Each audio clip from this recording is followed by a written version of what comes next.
Hey there, horror movie tea sippers. The following podcast episode will contain spoilers for the movie we are about to review.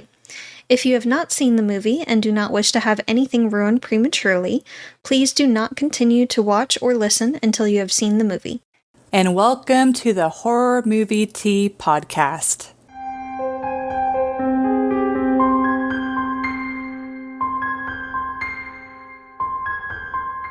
Today, we are covering Scary Stories to Tell in the Dark, which came out in 2019. But before we go into the review, let's grab our cups and talk about tea. So, it's been a couple of episodes, and I forgot to mention I'm doing the tea first, then screams mug on our Teespring. We are not very good at advertising ourselves. We're really not. And for tea, we both are drinking the Raven Blend by the Republic of Tea, which has black tea, natural flavors, orange peels, cranberry, and red currant beets. And for our tea sippers out there, brew yourself a cup of tea, sit back, relax, and we hope you enjoy the review. So for the summary that I did not do prior to the recording, every time, these group of kids go and visit a house, and it's a haunted house, and the book is evil, and it starts writing stories about them, and it causes their death, and they have to break the curse. The end.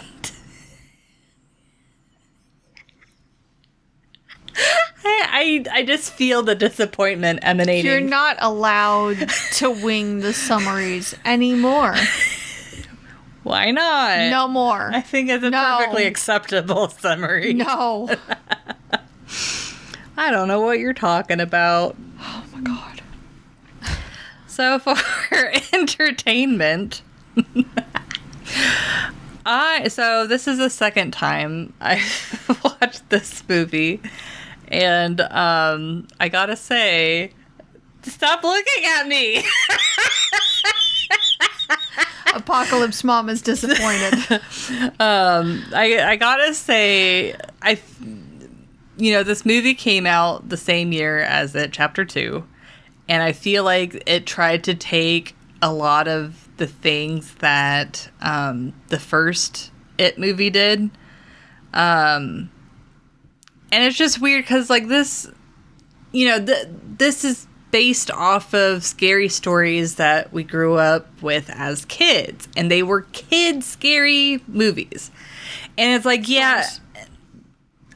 stories. Kid scary stories. I don't know why I can't say. Anyways. We need food. But... So it's like they matured it up to go with the audience that grew up with those books, but it's also kind of weird because it feels like it was kind of a middle ground where they took stuff from It and they took stuff from the newer Goosebumps movie. And it's like, at least the newer Goosebumps movie, it was still like very kids oriented, but like matured up enough that like adults could enjoy it too. While this one, I don't know, it's just an okay movie. Like, I will say the creatures looked fantastic. Like, they looked really good. Like, especially like Harold the Scarecrow. Harold was good. Harold was scary. Yes. And then the hospital. That one I can't take seriously. I mean, yes, but if you look at the picture from the book, I know they went off the picture from the book. I couldn't take that seriously either. Well, that's fine. But I'm saying from a movie effects level, the effects and the monsters that they did, like, if in case you guys haven't seen or anyone hasn't seen the original pictures, they're very like almost like scratchy type of drawings. And so at least to me, it would have had to be very difficult to look at those and be like, how can we make a monster that represents this drawing? And I feel like they did a very good job creating monsters that represent the drawings. Because like you look at the monsters and you know exactly which one it's representing. The jangly man. Yeah. That one was scary. A fan of that one. No. I don't know why he said that phrase though in the beginning. But as far as like the actual, and then the setup for the scares and the like a lot of like pretty decent payoff, but I don't know. It's just the in between parts, like the characters that they have and the setup and stuff. It's kind of lackluster, honestly. I forgot if I gave the rating. I give it a 7. Like, it's like, I'm glad I watched the movie because seeing the monsters was very nostalgic, and I was honestly very impressed with how they did it. But at the same time, the movie itself, I feel like, did not do those books justice. Like, I almost wish it was more of an anthology rather than, let's create like an overarching plot and then like squeeze in the scares. Like, I think the anthology and then maybe somehow like figuring out how to connect it at the end would have been kind of cool. And that honestly is how the original books play, is like they're not all connected, they're just separate stories. Yeah. Mm-hmm. So that's kind of disappointing, but that's where I think they maybe took inspiration from Goosebumps. Mm-hmm. Because I mean, it plays very similarly. They tried to have an overarching storyline and have the book itself. Sarah Bellows or something like that. Yeah. Be the plot. Have the anthology book and bring the stories in that way. Yeah. Personally, I give it a 7 as well, but for different reasons. Interesting. Yeah. Okay. I actually rather enjoyed this movie. It was a lot of fun. I actually docked it mainly because a lot of it just wasn't scary. So I went into it thinking it was going to be scarier than it was, and was disappointed at how much of a kid's movie it felt like. Yeah, it's kind of a mixed bag, because it's like, it's like I feel like the actual payoff for the scares felt more kiddish, but then the setup for the scares felt like very intense. Good. Yeah, the setup was very good. It just, they didn't have good follow through. Yes. Yeah. And the overarching story did fall a little bit flat. It wasn't as strong as the stories themselves and the situations that they were trying to get out of. Yeah. I think also the characters that they had, they were just such cookie cutter, like, teenagers and kids. Like, at least Goosebumps, the characters felt more like realistic. Well, this one is just like, okay, this is the jock, and then this is the, it just like, I don't know. I kind of expected it going into this. So I didn't really think too much of it. I get it, but you could also tell the difference between each of them. Like, they weren't just you weren't forgetting who was who. You can tell them apart. Random dude number 3 or anything like that. Like, they had clear characters. And they're a bit stereotypical, but honestly, the character I enjoyed the most was the I don't think defector is the correct word, but the guy that Ramon. Yeah. Mm-hmm. Yeah. Draft dodger. Yes. Yeah. Yes. Which I get it. For the time period that it was supposed to be and the war he was supposed to be going into, like drafted into, I don't really blame him for that one. Yeah, but it's like, it was kind of like a unique, like, subplot to kind of, or like background to like shove in. Yeah. That kind of like helped you understand like the fear. And I think I read something that said that they are planning a sequel. So it'll be interesting to see if they build off of these same characters and just do a continuation, or if they're going to kind of like retcon it or do different characters altogether. Yeah. So yeah. But it was all right. I enjoyed most of the movie for the most part. I hated the spider scene. Yeah, I mean that even like whenever the leg sticks out and then she touches it. And, That's already a fear of mine. I know it's not really physically possible. But a lot of fears aren't rational or possible. They're still fears. So, didn't appreciate that scene. I don't like that. Jangly Man would be impossible too. But you know what? That was still freaky. So. But the woman just slowly walking towards the guy in the hospital. Yeah, I was just like, why doesn't he just run around past her? Yeah. Like dodge on the side or something. You can just duck her arm. Like, why are you just standing there, you idiot? Yeah. She just wants a hug. Yeah. So a lot of it was just, I don't know. I still had fun with it though. It wasn't quite what I was expecting, and it wasn't as scary as I had hoped. But it was all right. And just all right. Yeah. I'd watch it again.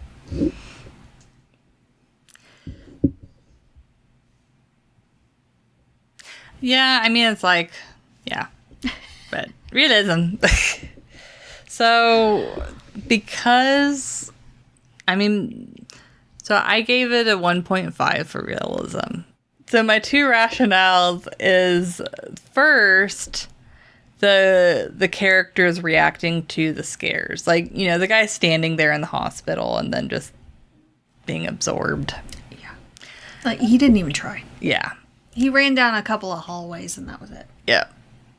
And the second is just, it's like, I know a stereotype is a stereotype because there's, you know, patterns that we as humans see, but it's just the stereotypes were, I don't know. It's just, they were just so shallow that I couldn't really see them as like actual people. It's just, you know, it's just like, oh, they're just filling character tropes or whatever. So I was kind of less, and so it makes it feel like less tangible to me, which, you know, it's a movie. Obviously it's fake, but you know, it's like, you know, if you compare, and I completely acknowledge you have two different audiences, but if you compare like it, chapter 1 specifically, or I guess kind of chapter 2, and like, you know, all of the characters and development, like they feel very tangible for the most part, versus like this one where it's just like, okay, there's just not as strong a character building. Yes. And then even like the character interactions with each other, they just, like, especially like with the friends, it's like in the movie though, I'm like, okay, they set them up as friends, but there wasn't really a lot of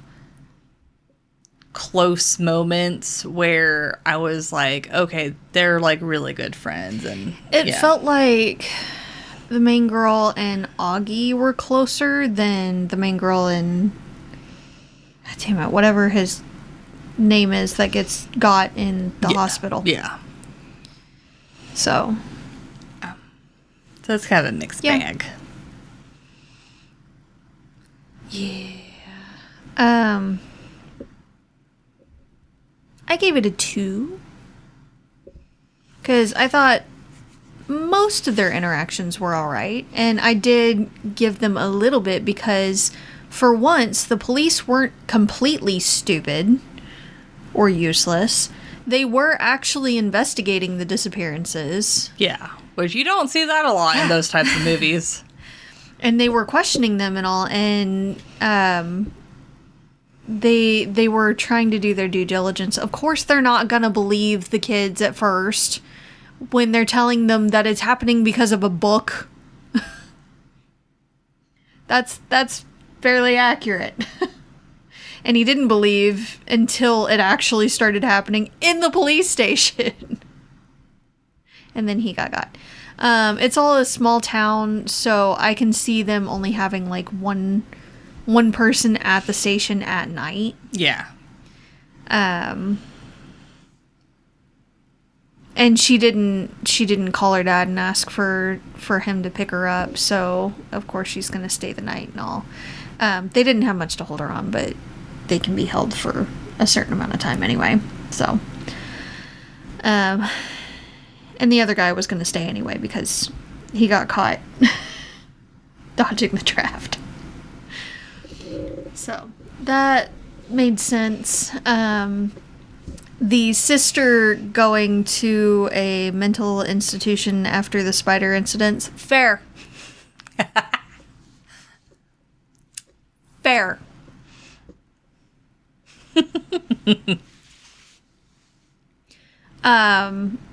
They didn't really explain movie-wise. I know everything happens because of the book, and she was just ticked off that someone took her book. Rude. But she also tried to give it back. So I feel like that was a bit excessive and spiteful. Mm-hmm. I don't know. It's a bit of a mixed bag. And for the most part, they tried to stay in the constraints of this is because of the book and it's happening according to the story. But if they deviated from the story, then the writing should change too. And the writing didn't really change as far as we saw. Yeah. So it just seemed a little loose. It wasn't as strong. It didn't feel as realistic as it could have. And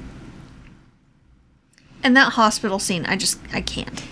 Yeah, that one was just ridiculous. I just can't. And why is the entire hallway red? Spoopy. Why, when the alarms sound, do the hallways turn red? I can understand a red light here and there, like a red siren type light. Well, maybe it's for, like, people that have, like, hearing impairments or something.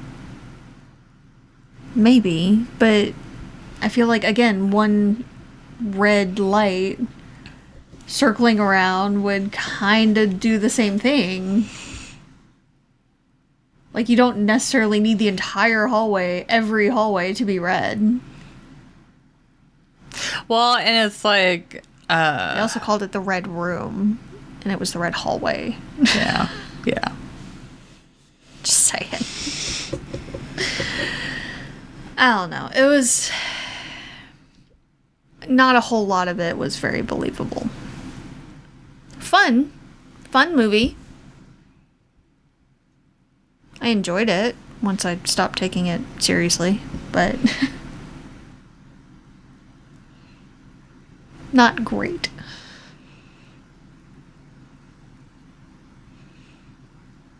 Well, she had nothing else to say, I guess. Nope. That's it. We're wrapping this puppy up. All right. Time for food. Let's go. Thank you for joining us today, and let us know what you thought of the movie. If you'd like to recommend a movie, game, or tea, you can leave us a comment or join our Discord server. And if you'd like to keep up to date with our content, you can find our link tree listed below. And if you'd like to support us monetarily, we have a Teespring and a PayPal donate button available. Again, all of those sites are mentioned linked below. But until the next time, guys, stay safe and stay spoopy. Bye!